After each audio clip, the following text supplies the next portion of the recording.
Hey McGinn, welcome back to our read alouds. It's Mr. Lohn. Hope everyone is doing well, that you had a terrific spring break, and that you're ready to get back at it as we go into April, May, June.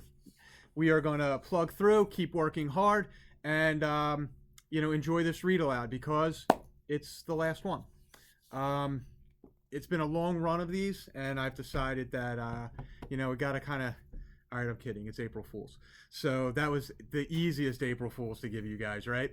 We're going to do a fun story, one that'll hopefully make you laugh on April Fool's Day. Here is Serious Trouble.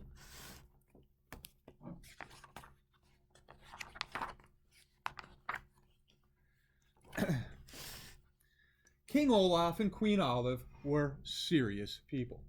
They read serious books. They said serious things. And when they finally had a son, they named him the most serious name they could think of. Ernest. He'll be just like us, the king told the queen. But the queen had serious doubts. You'd better have a talk with him, she told her husband. A serious talk. So right after lunch, the king said, Son, one day you will be king, and being king is no laughing matter. But I don't want to be king, said Ernest. Nonsense, replied his royal highness.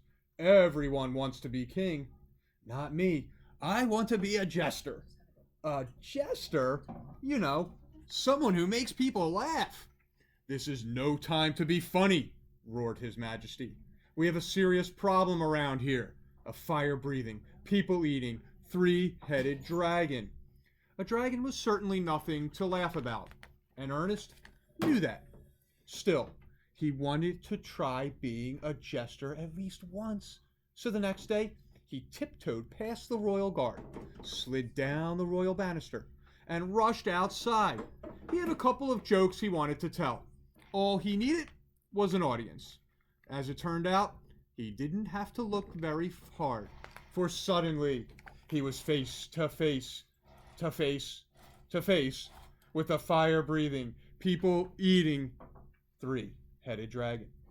Ernest was so scared he couldn't say a word. The dragon, on the other hand, was surprisingly talkative. I'm Snaggle, said the head with the longest fangs. I'm Snuffle, said the head with the reddest snout. I'm Snide, said the head with the sharpest tongue. And I'm going to gobble you up. Oh, please, don't, begged Ernest. Oh, yes, I will, said Snaggle. Oh, no, you won't, said Snuffle. Maybe we will and maybe we won't, said Snide.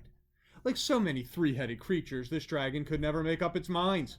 It couldn't decide when to go to bed, who to have for lunch, or even what to call itself. Me, us, or hey, you! While the dragon bickered amongst itself, Ernest dashed away. But he didn't get far.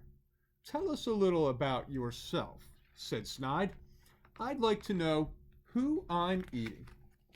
Well, said Ernest, I'm a jester. You, a jester? Said Snaggle. Don't make me laugh. But I can make you laugh, said Ernest. I really can. Impossible, said Snuffle. We haven't laughed in 1,000 years. That gave Ernest an idea. If I make you laugh, will you let me go? He must be mad, said Snaggle. He must be tasty, said Snuffle. He could be funny, said Snide. We'll give you 2 chances. Or maybe 3. So Ernest made a funny face. Not funny enough, snarled Snaggle. Not monstrous enough, snorted Snuffle. Quit while you've got a head, snapped Snide. So Ernest tried to flip, but the flip was a flop. I'm getting a headache, said Snaggle. I'm getting bored, said Snuffle. I'm getting very, very hungry, said Snide. Ernest had one chance left, but no matter how hard he tried, he couldn't think of anything funny. I should have stayed home and just been a king, he said to himself. The dragon, meanwhile, was getting impatient. It gnashed its teeth, it blew smoke rings, it tapped its hairy toes. Those toes gave Ernest another idea. Tickling. And before you could say Snaggle, Snuffle, and Snide, that dragon was laughing so hard, huge tears poured out its snouts. Please, please, please, please, it cried. No more tickling. Only if you stop gobbling people up, said Ernest. To which the dragon said, We promise. What happened next?